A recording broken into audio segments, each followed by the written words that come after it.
My wife, Linda, is definitely too fat. When Roger and I got married, I weighed 135 pounds, and he thought that was fat. I really did not want to marry a fat person. Look how thin you were there. I've put on about... Nah, that's crazy though. I mean, he trying to come up with a technique how to get her. I mean, but bro, you gotta snip it right in the butt. You gotta snip it. You see, this is what niggas do. This is what niggas do. They might not like a big woman, but this is what your goofy ass to do. Like you said, you meet your wife at 130. She get to 140, 150, 160. Nigga done wait till she done got to 180 pounds. She's too gone. She's too deep in. She's too deep in. Now it's hard to get up. It's hard. I don't think y'all understand. That's why I think it's probably not good to wait until you too much on the other half of the scale. Because then you just get so big, you like, shit hurts.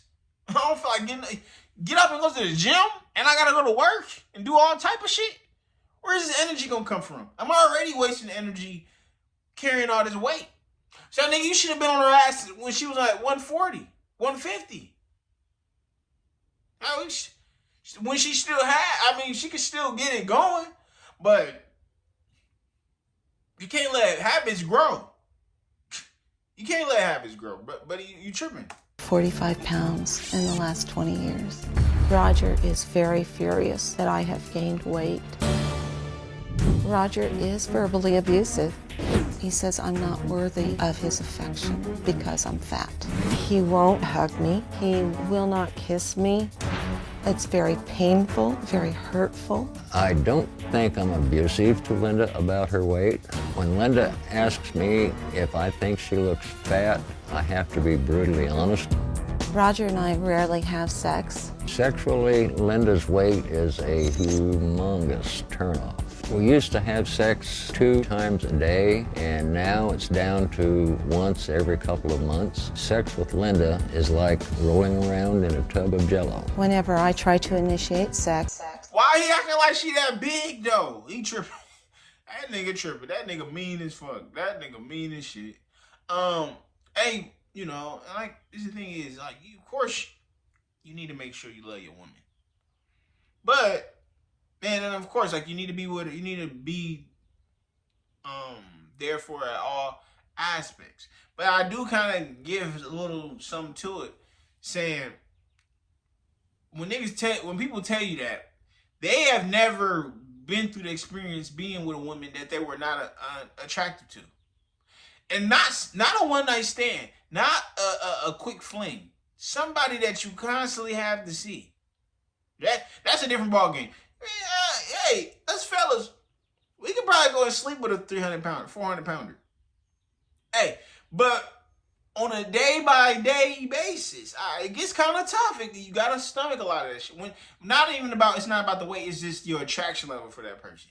You need to be attractive because have you ever?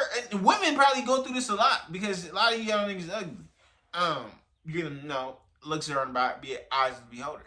But if she's dealing with a man that she's not attracted to, or girls don't, it's kind of, iffy.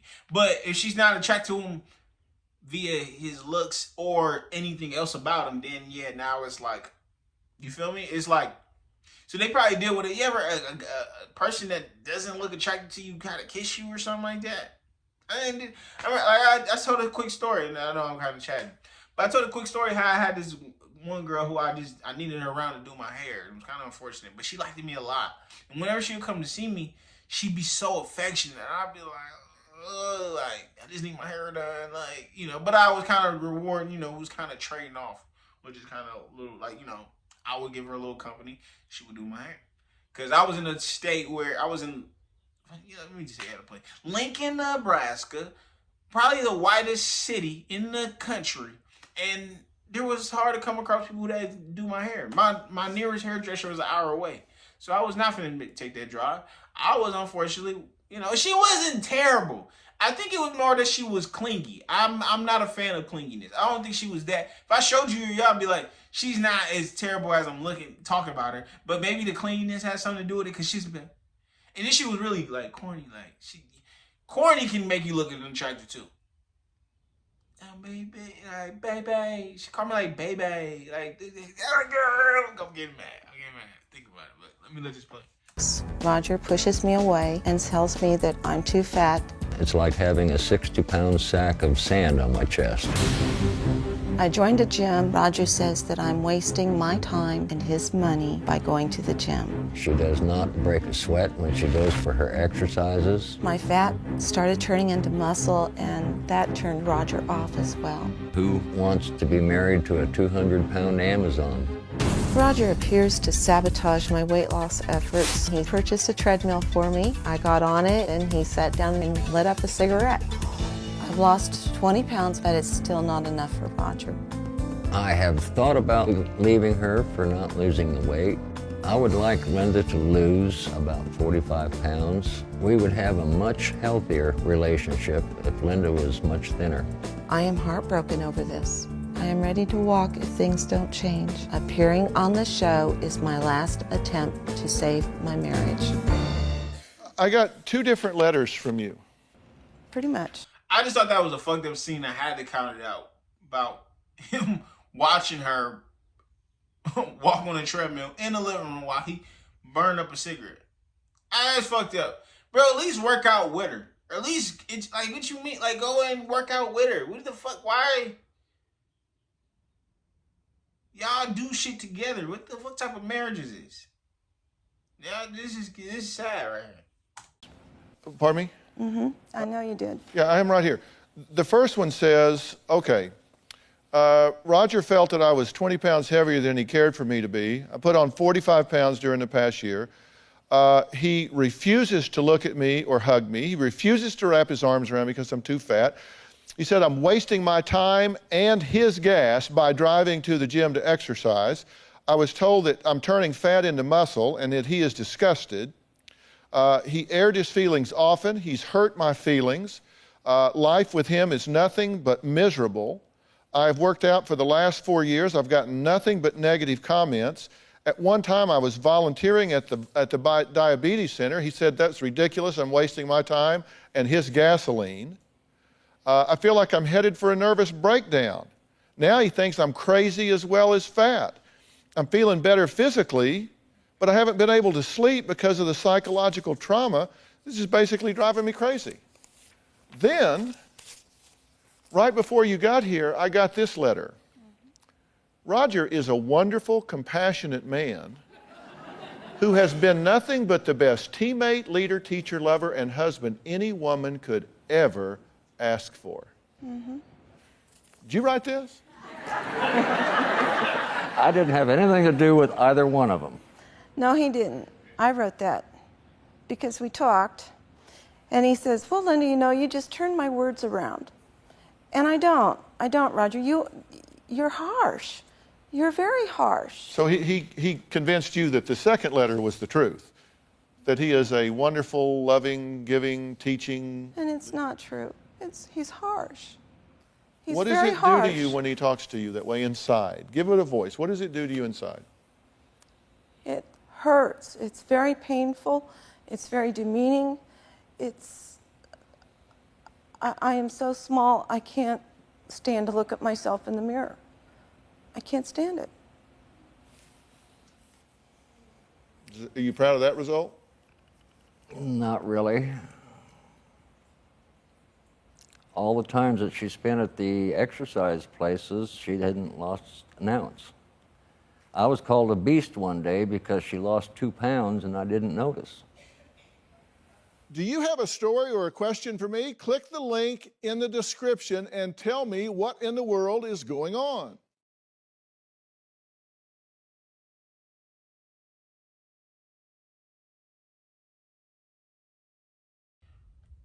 Well, we know he was mean as fuck. We know he was mean as fuck when it's not like he was saying shit on the video. Like, it wasn't like this was some background, like, some shit he said, like, closed doors.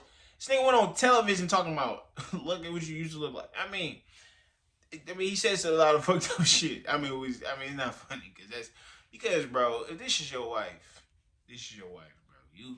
First of all, people don't know how to talk to people. And I'm one of those.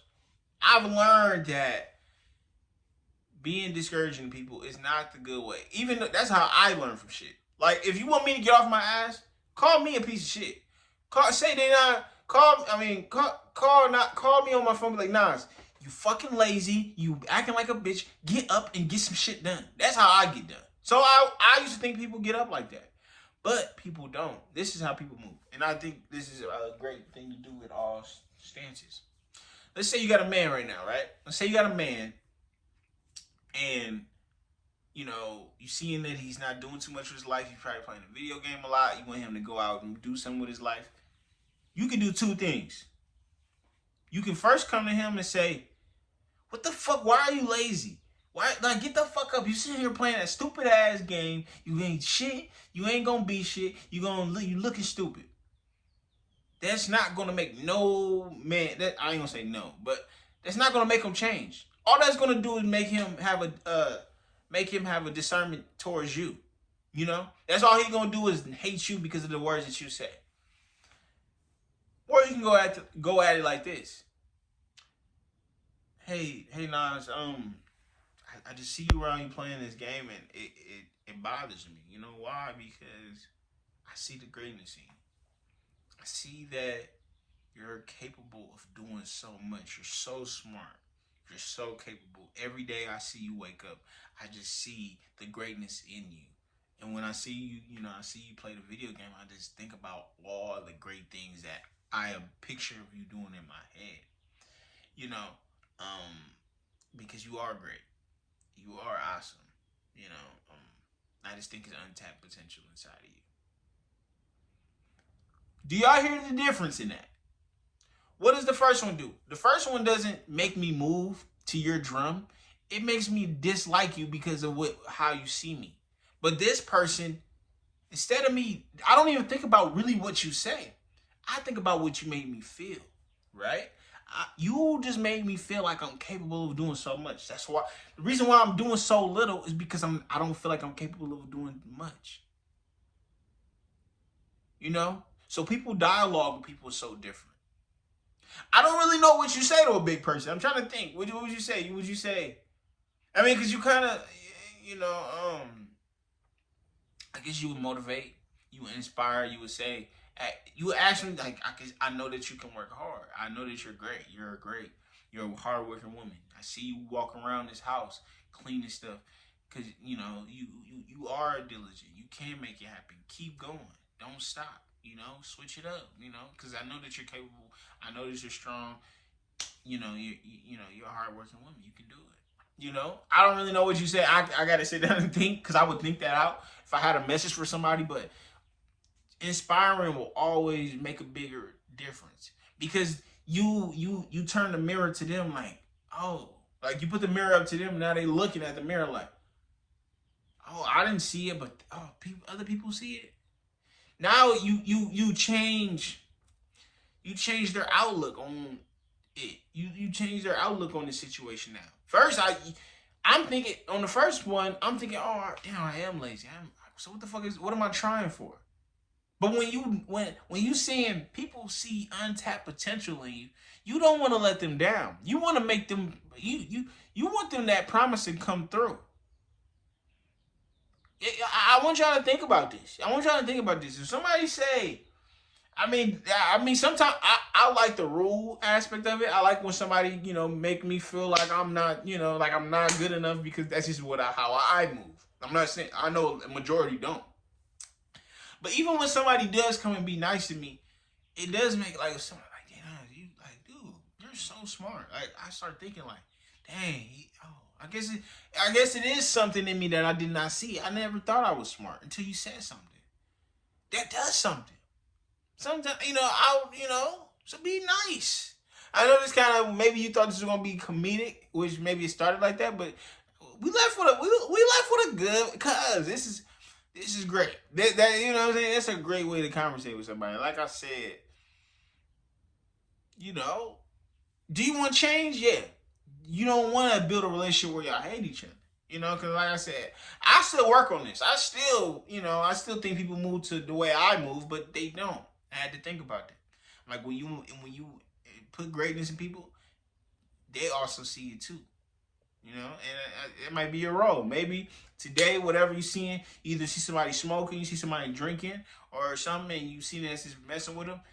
Go inspire them. Put some inspiration in them to see the things that you see in them. Sometimes you might be lying. You might be fucking lying, but sometimes it need to be heard. Sometimes it need to be heard. So go do it today. It's about that time. Don't forget to like, comment, and subscribe. That was lame, is it? I'm gone. Road to 1,000. Boom! Loaded up, young nigga, love to get loaded up, pour some drink, yeah, I pour. In it tonight, in the streets, I'm a